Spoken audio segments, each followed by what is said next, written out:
Do you guys like my shirt? And also to those who are watching on the video, sorry about the weird setup. I could have filmed on the bed, but I'm kind of like sick of sitting on there and James is out of the room, and so I'm like, you know what, I'm gonna film on the desk, but the lighting's kind of weird, but it's fine. I think it's just like, it feels more professional, and sometimes I just get like, my legs get sore from sitting cross-legged on the bed. So I'm sitting on a really bouncy chair thing. So today's episode is going to be all about you being in control of your life and why you need to stop making excuses. And while the title of this might sound harsh, and while it might sound like I'm mildly yelling at you in this episode, I need you all to understand that this episode is for me more than anyone else, because I need to drill this into my head. Even though I know it, it's something that I just need to remind myself on a daily basis. And so I'm yelling at myself more than anything. So just, you know, yeah, if it seems harsh, just know that it's not me like all high and mighty being like, this is what you need to do, I'm better than you. It's like me being like advice to my own self that hopefully can help you as well. I feel like in our society, we are grown up and led to believe that things happen to us, and that we have little to no control over our situations and over our life. So for example, if you hate your job, you wake up every day, you're not very happy with your situation, you don't like where you live, you don't like the people you surround yourself with, you don't feel very good about yourself, you don't eat very well, you never really exercise. We like to play victim of our situations because that's easy. Because it's easy, and it's almost natural for us to point our finger at anything else but ourselves. It's almost like a survival instinct, right? We're like, we don't want to take accountability. I'm also reading from my little notes, so people who are watching, that's why I'm looking elsewhere. All right, so I think that we are led to believe that things happen to us and that we have little to no control over the situations in our life and just our life in general. So for example, if you are unhappy with your life, you don't like your job, you don't really like the people you surround yourself with, you don't like where you live, you wish that you felt better, like you don't eat very healthy, you don't exercise, you just don't feel very good about yourself or your life, we tend to victimize ourselves and make ourselves seem like the victim in these situations, when majority of the time we've made choices, whether subconsciously or consciously, to create this life that we live in. So it's very easy to point your finger at literally anything else but ourselves, and I think it's almost like a survival instinct that we do. I think it's like honestly like a scientific, like I think it's like biological, that we purposely, when things are going wrong in our lives or we're unhappy with something, we seek external blame, right? Like we don't want to look at ourselves and have to accept responsibility. We do not want to take the blame. We do not want to have to admit to ourselves that maybe the reason we're unhappy is because we made choices that ultimately led us to where we are right now and our unhappiness. It's just human nature to avoid taking our, like, you know, owning up to our own actions. I think that's just how we are wired. I feel like most people tend to play victim, and sometimes you are the victim of some circumstances, right? Like I'm not gonna sit here and try to say like every single aspect of your life is your own fault, because that's not true. Whatever card you were dealt with in life, right? Like you don't choose where you were born or what you look like, or well, what you look like to an extent. Obviously there are things you can change, but you know, for the most part, you can't control things about yourself like that. You can't control if you have an illness or an ailment. There are so many factors that are out of your control, but there are many, countless, I'd say, aspects of your life that you do have control over, that you are either unaware of or simply don't want to accept.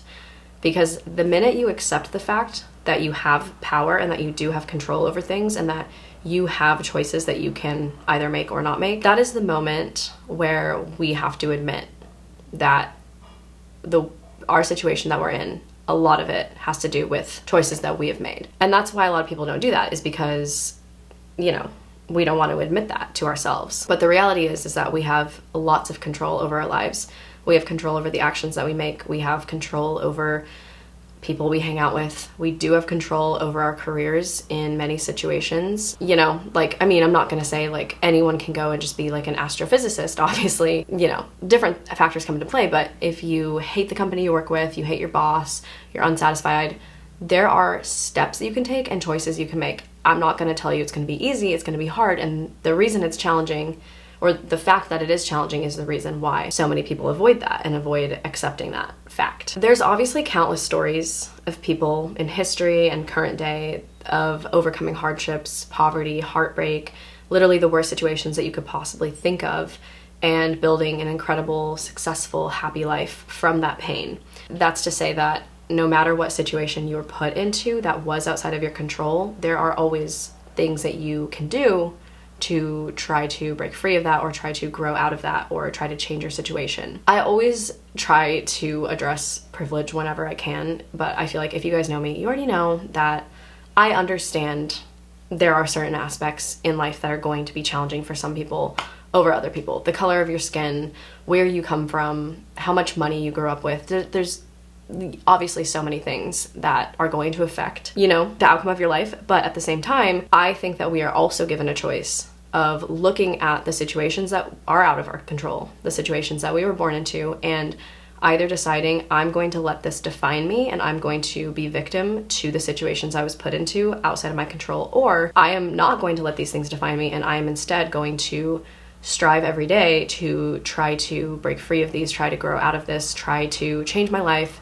to make it a more positive one, or make it the life that I envision for myself. The victim mentality is very easy, like I said, and it's why it's the route most taken by people, because people obviously are going to take the easy route. Things that require more effort, again, biologically, people just try to avoid because we're just wired to conserve energy and do things simpler.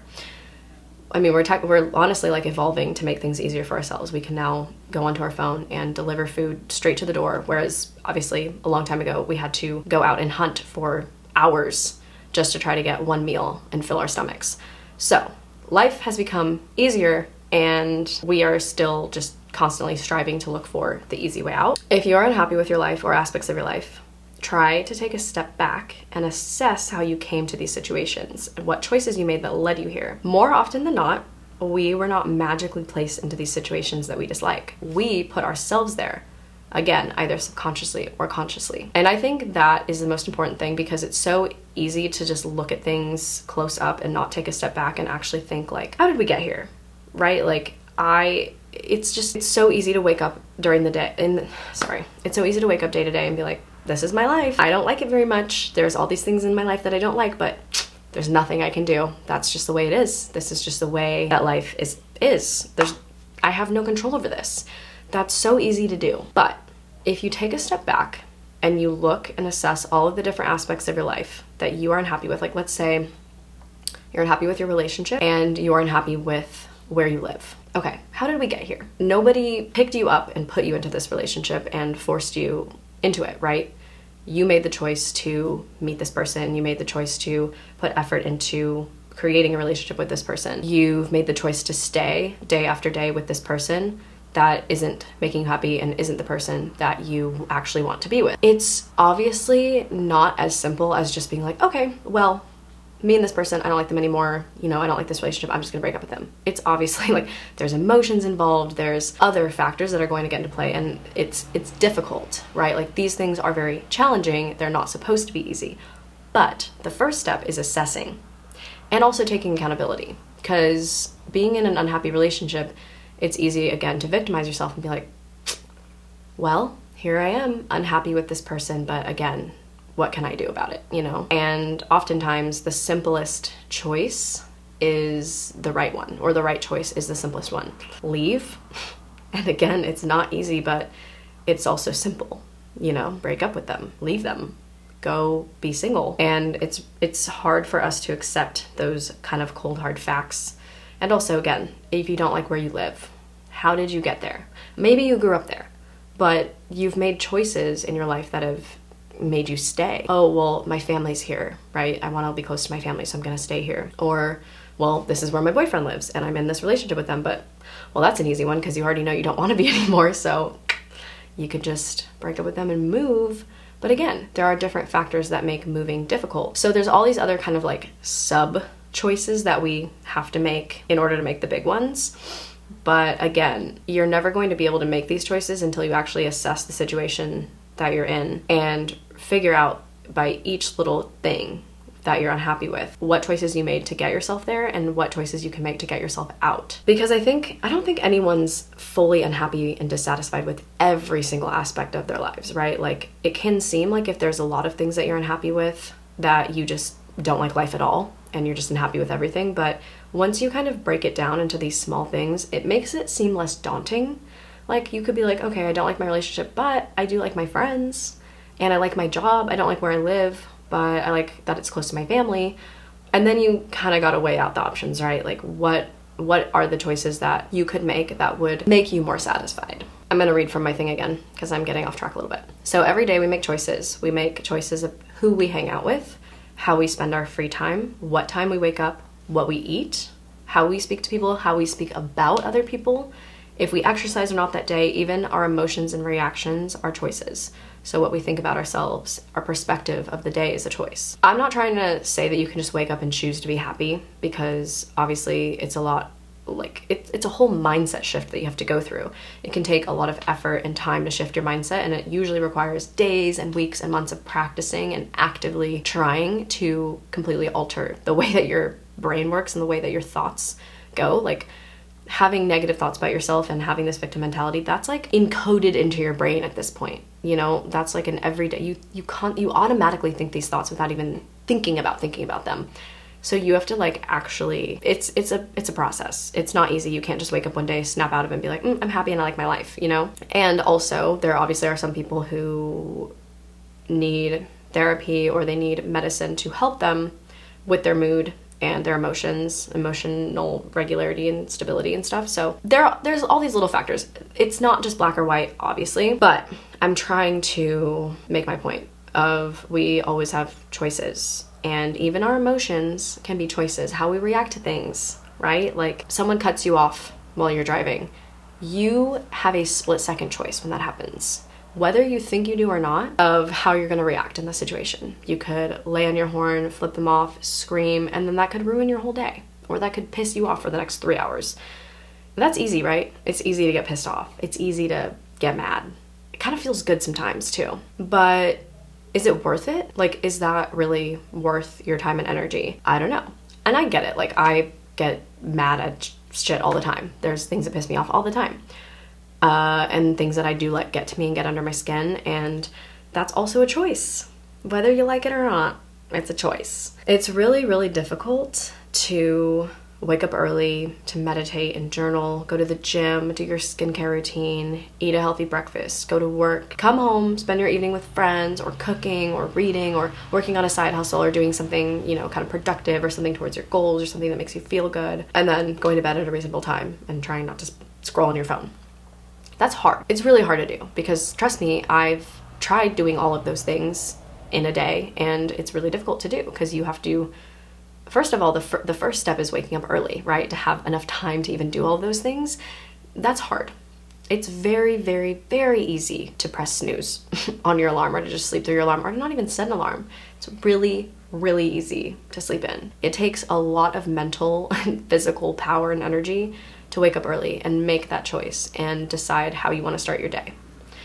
It's easy to sleep through your alarm. It's easy to roll out of bed, grab a muffin, or just go buy coffee through a drive-thru, or not even eat breakfast. That's even easier. You go to work, you come home, scroll on your phone, you order food, you stay up late watching a movie, and then you go to bed. That's super easy, right? I'm sure you've done it many times, as have I.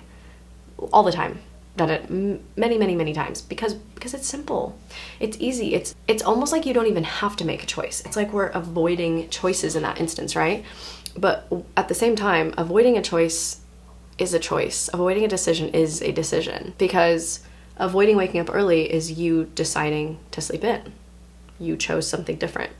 The easy thing is probably not going to be the right thing, or the thing that makes you feel better. And I want to do an entire other episode about getting out of your comfort zone, but this is what I mean. Your comfort zone is easy and it's safe. It's safe because it's familiar. It's safe because it's simple. It's safe because it requires very minimal effort and very minimal brain power. We don't want to have to think and try to motivate ourselves and try to stay focused and put in this hard work, because it's hard. It's called hard work because it's hard. These things are hard. And the more often you do them, the easier they get. Obviously, that's like how habits are formed. But let me tell you, for years, I was like, okay, I'm gonna wake up early, I'm gonna meditate, I'm gonna journal, I'm gonna go to the gym, I'm gonna start going to the gym. It took me like trial and error over and over, and I finally got to the point where I started journaling every day. And then after like a month of doing it, I was like, why did I ever even think this was hard? And it's because once you make the choice once and you make it again and again and again, it starts to rewire your brain in a way where it does those habits that used to be automatic, like automatically hitting the snooze button. You don't even think twice about doing it. Now all of a sudden you don't even think twice about journaling, whereas before it seemed like the most difficult task to do. Open your journal and start writing. Because you have to use your brain and you have to think about it, and you have to self-reflect, and sometimes those things are scary and difficult. I don't want you guys to think that I'm sitting up here and trying to yell at you and be like, oh my god, you slept in today, or like, you ordered food.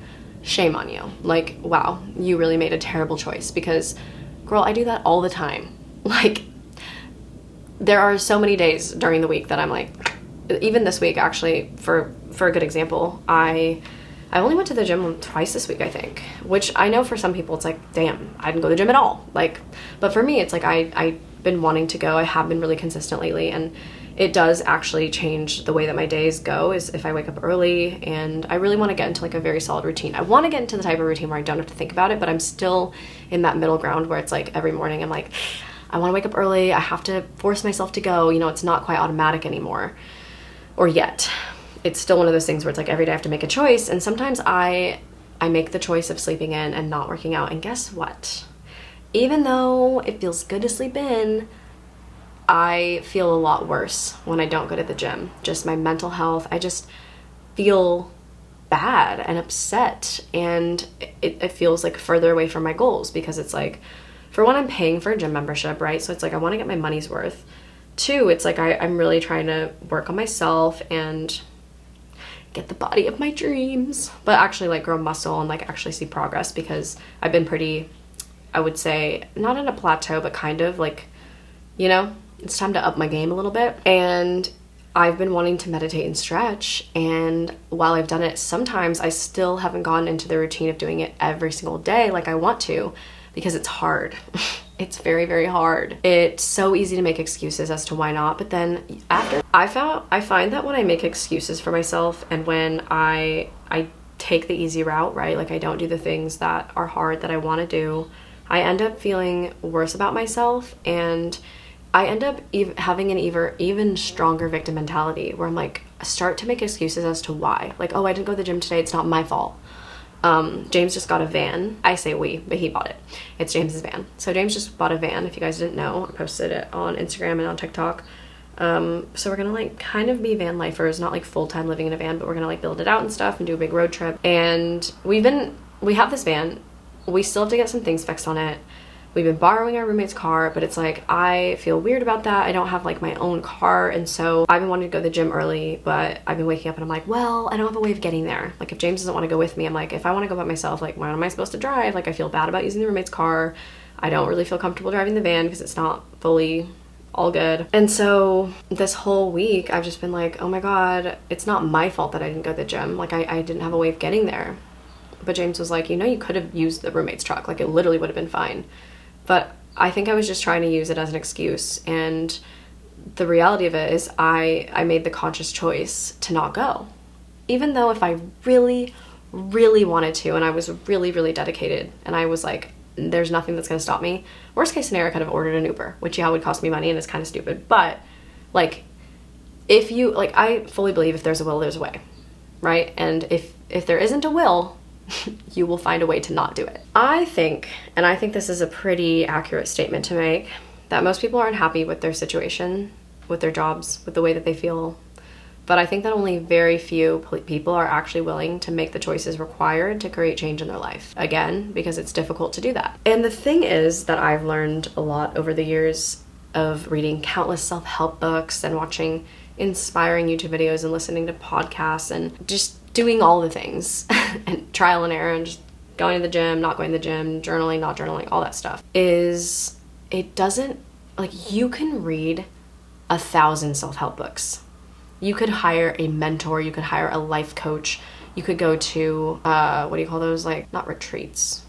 I don't know. Those things where you like go to hear a motivational speaker talk, one of those things. You can do all of those things, right? Like you could, there's just so many things. You could hire a personal trainer, you could hire a dietitian, whatever. You can do all these things. They are not going to be able to motivate you. No one can give you motivation except yourself. Because the truth is, you will not make a change until you decide to do that. And no one's gonna make that choice for you except you. There's literally nothing, like except fear or pain, which are not very good, but unless there's like fear or pain involved, like that is like as an external source, no one can force you. No one's gonna encourage you, motivate you more than yourself. And that's the thing about when people complain about situations in their life. Like, ugh, I hate my job. Or like, ugh, my boyfriend is terrible to me. Or just like anything. Ew, I hate where I live. This city sucks. Anything. Or just, I hate my body. I wish I was stronger. I wish I had abs. Or I wish that I ate healthier. I wish that I felt good, like better about myself. I wish that I was a healthier person. All of these things that you complain about, they're your choice. You hate your job, yet you choose to stay with it. You hate the way that you look, yet you choose to do nothing about it. And if you're going to complain about something, you better be willing to take action to make the changes. And again, I'm not trying to yell at you guys, I'm yelling at myself here. Remember, like, there's a lot of things in my life that, again, it's like, sometimes I'm like, I wish my body looked a little bit more toned. I wish that my quads were bigger. These are like very superficial things that aren't really that important, but there's still things that I want and that I'm mildly unhappy about. And it's like, yeah, well, girl, you are not gonna grow your quads if you do one quad exercise a week and you don't up the weight every week and you're not really pushing yourself as hard as you possibly can every single time you're in the gym. And then the audacity to complain about the way that my quads look when I'm not doing anything about it. No. I don't get to do that. I don't get to complain until I'm willing to, you know, if I'm going to the gym doing a quad day 2 to 3 times a week, absolutely pushing myself to the max and nothing's changing, then I can complain. But guaranteed, if I started doing that, my quads would grow. They're not going to grow overnight, and most changes that you do, you're not going to see the actual outcome overnight. That's just not the way it works. But you don't get to complain about shit until you're willing to, first of all, accept the fact that the reason you're upset about it is because you put yourself there, and you don't get to complain until you've done everything in your power that you possibly can to get yourself out of that situation. Then you can complain. But again, guaranteed you will have nothing to complain about if you actually do that. I know that this is a harsh truth, and it's something that I've only really started to realize. Like, I've always known that you have control of your life. I've always understood that concept, but I never really fully like grasped it until recently, where I was like, oh shit, like, this is on me. All of these things that I'm upset about, and yeah, there are external factors that I could point my finger at, but like ultimately those external factors came from somewhere, and most likely it was me. So I feel like this episode's kind of short. I feel like I pretty much said everything that I wanted to say. I've been pretty repetitive because it's pretty simple. It's like, you don't like something, change it. If you don't have the power to change it, don't play victim, right? Like, do whatever you can that you can change. What is that? The Alcoholics Anonymous quote. Give me the strength. No, I need to know what it is. This is the Alcoholics Anonymous quote, but it applies to this. Okay. Grant me the serenity to accept the things I cannot change, the courage to change the things I can, and the wisdom to know the difference. That doesn't just gotta do with being an alcoholic. I think that that's a super powerful quote to live by. Because the thing is that there are going to be some things that you can't change and you don't have control over. And that's fine. That's life. Not everything you're going to have power over, right? Like, that's just, you don't have power over where you were born, who your parents are, the family you were born into, how much money you were raised with, the way you were raised, like all that stuff is out of your control. But we do have control over many things. And the sooner we realize and accept that and stop playing victim, stop making excuses, the sooner we'll actually see change, and the sooner we'll actually grow and see our lives become the way that we want them to be. And again, it's hard. It's hard work. It's not gonna happen overnight. You're not gonna wake up one day and just be like, I made all these changes and choices and now my life's perfect. No. It's gonna take a lot of time and a lot of energy. And it's work. That's the thing. That's why it's not easy. Okay, well, I feel motivated after yelling at myself and you for a little bit. Hopefully this helped you. I know that this podcast is about life in your 20s, but I feel like a lot of this kind of is relative because it's like, I don't know. I just feel like these are like things that I kind of wish that someone had ground and drilled into my head when I was in my early 20s. So hopefully if you're in your early 20s, these things help you and don't scare you. Anyways, thank you for listening. If you are watching on YouTube, give this video a thumbs up and leave a comment and subscribe. I always forget to say that.